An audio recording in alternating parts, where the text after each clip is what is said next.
В средней школе села Чгярда обучается 80 детей, среди которых много талантливых. Часто школьники занимают первые места в спортивных соревнованиях. Но на протяжении долгих лет в образовательном учреждении не было спортзала. Учащиеся занимались физкультурой во дворе. Сегодня по инициативе и при поддержке президента Аслана Абжания здесь строится большая спортплощадка, где дети смогут заниматься футболом, теннисом, волейболом, баскетболом. Глава администрации села Чгярда, выпускник школы Адам Урамихиба, делится, что здесь всегда учились способные дети, и теперь у них появится возможность работать над собой и проявлять себя еще больше. По себе, как говорится, знаю, мы после войны, первый класс, наш класс был в 93 году. И насчет спортплощадки, всегда здесь были и талантливые дети и до нас, и намного раньше нас, как говорится, и после нас. Но заниматься где вот так во дворе, была площадка, вот поле есть, но такого, как сейчас делается, такого условия ни у нас не было, ни у старшего поколения. Сейчас вот у детей есть прекрасная возможность, строится прекрасная площадка, 3 вида спорта в одном, и баскетбол, и волейбол, и большой теннис, и зона воркаута будет, чтобы и здоровье тоже поддерживать.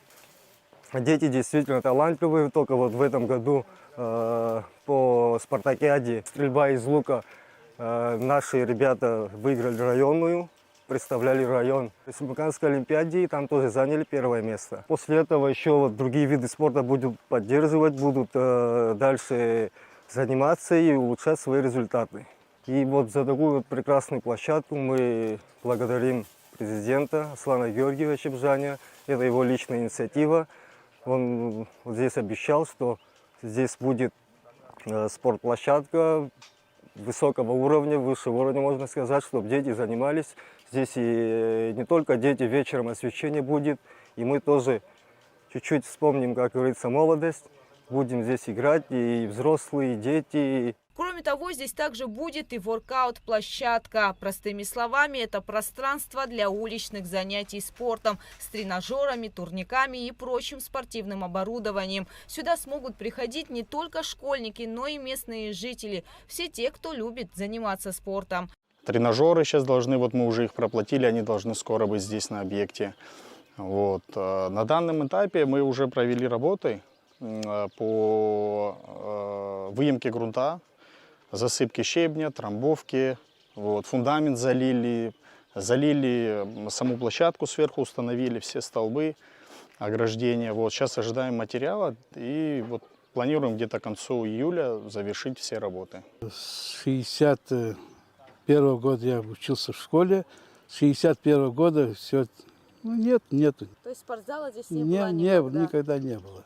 Строительство началось дней 15 тому назад. И таким темпом они быстро работают. Мы очень довольны. Мы всегда рядом с ними находимся. И надеемся, что все будет нормально. Кроме того, здесь идет строительство нового забора. Ограждение всей школы займет 176 метров и будет состоять из 2 входных групп. Из республиканского бюджета выделена сумма 2 миллиона 139 тысяч рублей. Гугуца Вардания, Сергей Каджая, Абхазское телевидение.